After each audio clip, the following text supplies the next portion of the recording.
Most players watch insane plays from pros like Jing or Forsaken, copy their sensitivity, and hope their aim will magically improve. But that never works. The truth is, if you want to actually get better, you need to develop your own aim style, one that fits how you play. After years of coaching, I've learned that aim style comes down to 6 key factors: your movement, sensitivity, weapon choice, crosshair placement, the initial flick, and whether you aim with your arm or wrist. And in this video, I'll break down each of these factors, explain the different aim styles out there, and go over their pros and cons. Now, it might seem odd to start an aim style guide by talking about movement, but in reality, movement is one of the biggest factors that define how you aim. While many people argue there's a correct way to move, the truth is that top players use a range of different styles, each suited to different situations and roles. Intentional movement, used by aimers like Les and Meteor, is great for 1v1s and is often seen from lurkers or clutch players. It leads to a calm, controlled aim style where you focus on outplaying your opponent through timing and positioning. And the idea is simple: move only when it matters. You bait out a shot, then strafe or crouch just as they fire. This dodges the bullet and punishes them while they're committed to their spray.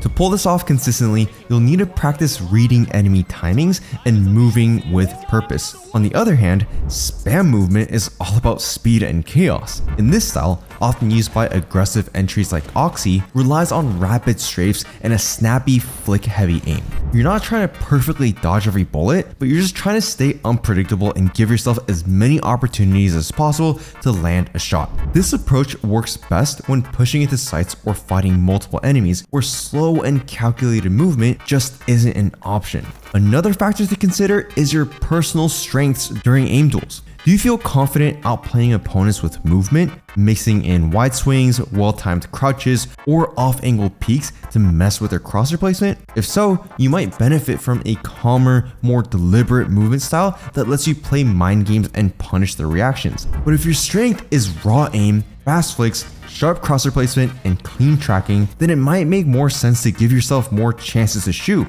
In that case, a high tempo movement style that keeps you active and in constant duels could be the better fit. So to start off building your own aim style, it's important to think about the movement style you want to replicate. If you have a calm and confident movement style, your aim will reflect that. If you have random and fast-paced strafes, you'll need fast flicks to match that. Now, if you want more direct help on how to develop a solid aim style, you don't have to do it alone. We offer personalized coaching where we take the guesswork out of your practice. Inside the Immortal Remap program, our team of Radiant and BCT coaches has helped thousands of players climb fast by identifying their bottlenecks and fixing them one by one. Like seriously, Milan was coaching in our program just a few months ago, and now he's a head coach at Fnatic and nearly took home the Masters Toronto title. Our coaches are the best around, and we're so confident in getting results that if you don't climb at least 500 RR in 10 weeks, you'll get your money back. So if you're serious about improving and ranking up, click the link below to book a free call with me or one of our coaches, and inside that call, we'll review your tracker, go over your goals, see what your biggest bottleneck is, and ultimately see if you'd be a good fit for the program. Now, let's talk about something people care about a lot when it comes to aiming. I'm talking about sensitivity. And sorry, I'm not here to tell you the perfect sensitivity to use. The reality is that what feels high for one player might feel low for someone else. Factors like your mouse weight, pad friction, and even how your arm moves can all affect how your sensitivity feels. But what we can break down is a clear difference in playstyle between higher and lower sensitivities. Higher sensitivities are often favored by players who constantly need to move their mouse with speed and freedom. Take Jing from Paper X. His hyper-aggressive playstyle, double satching into sights, using a judge, and clearing angles at high speed demands quick reactions and large mouse movements. He needs to turn away from flashes, adjust for satchels, and flick across the screen in a split second. That's where higher sense becomes not just useful, but necessary. Lower sensitivities, on the other hand, are better suited to players who prioritize smooth, consistent aim. With the lower sensitivity, you get more control over micro adjustments, which help you lock onto targets more reliably. You might lose some speed when it comes to turning or reacting to utility, but you'll win more of the quote-unquote free duels, the ones where crosshair placement and timing are what matter most. If you're confident in your positioning and don't need huge flicks to land kills, a lower sense will often feel more stable. As you continue to create your own aim style, you can try different sensitivities. Pick a fast sensitivity if you think your playstyle is more chaotic or if you're super confident in your flicks. Otherwise, you can pick a slower sensitivity if you rely on your positioning, crosshair placement, and want consistency overall in your microcorrections. Now, this next factor of aim style is something I don't hear many people talk about: the weapons choice. The weapons you use play a huge role in shaping your aim style, and the biggest debate always comes down to the Vandal versus Phantom. Vandal players often prefer longer range duels where the one-tap potential really shines. Because of this, you can get away with tighter, more controlled strafes and gunfights. In fact, you don't need to commit to a full spray to win, you just need a well-placed shot.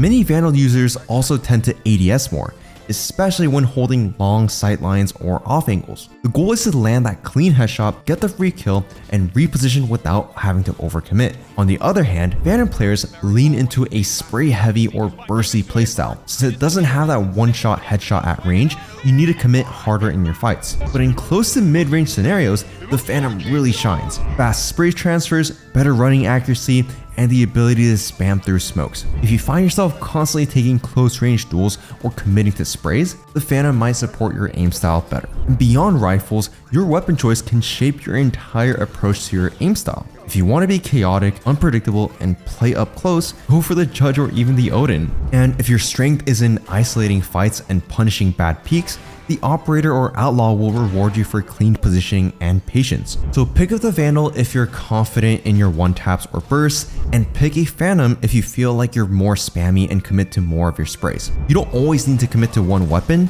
because different scenarios call for different approaches. And yes, as much as some of you guys hate it, don't sleep on the Judge or Odin if you're the type of player who likes to tilt the opponents and play ratty angles, or the Op if you prefer going for early picks. And of course, we can't talk about aim styles without talking about crosshair placement. Crosshair placement is one of the most important skills in aiming, and it heavily influences your personal aim style. Some players like Ye aim for near perfect crosshair placement. They intentionally slice the pie, clear angles one by one with tight peaks, and mix in crouch peeks and wide swings to control the pace of each fight. This method focuses on precision and heavy pre-aiming. So when an enemy appears, you only need small micro adjustments to land the shot. It's a slower and more methodical approach, but it ensures you're always prepared for the next duel. While slicing the pie is necessary in many situations, other players take a looser approach. Instead of pre-aiming every single angle, they focus on tracking corners and predicting the enemy's position. They don't clear every spot perfectly, but they make up for it with sharp flicks, fast movement, and strong instincts. You'll often see this from super aggressive entry players because they don't have the time to clear every angle the textbook way. Instead, they visualize where enemies are most likely to be, trust their reactions, and blitz through areas to catch defenders off guard. Although I usually recommend having a more methodical approach, both aim styles can work. And which one fits you depends on whether you rely more on structure and timing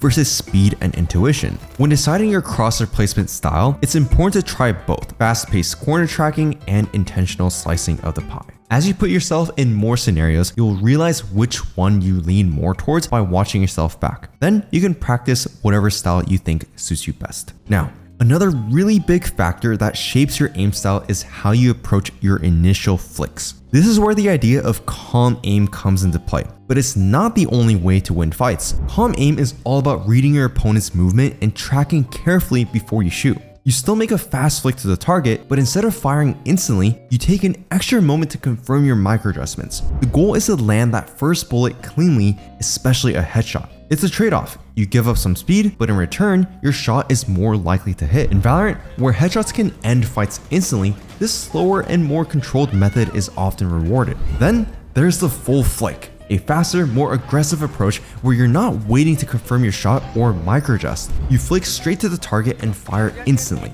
If you miss, you quickly reset and flick again. This style is used by players like Tenz or something, who rely on raw speed and muscle memory to land their shots. When mastered, it can look insane, deleting players before they have a chance to shoot back and chaining multi-kills effortlessly. But it's also more inconsistent, especially when pressure kicks in or your timing is just a little bit off. Both styles can be effective, and most players fall somewhere in between.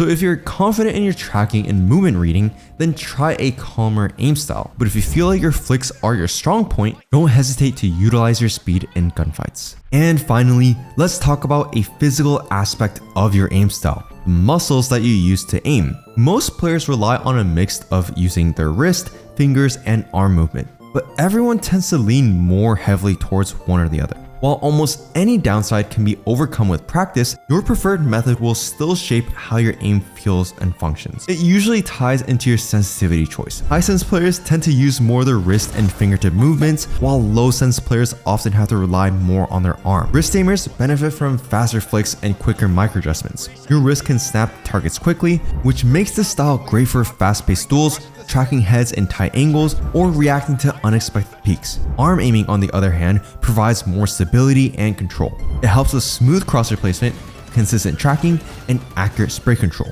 While it might feel slower at first, it tends to be more consistent in the long run. It's also generally safer for your joints, as it spreads the workload across your entire arm rather than just your wrist. At the end of the day, your aim style should be built around you. Whether it's your movement, sensitivity, weapon choice, or even how you flick, all of it should reflect your strengths, comfort, and the way you like to play.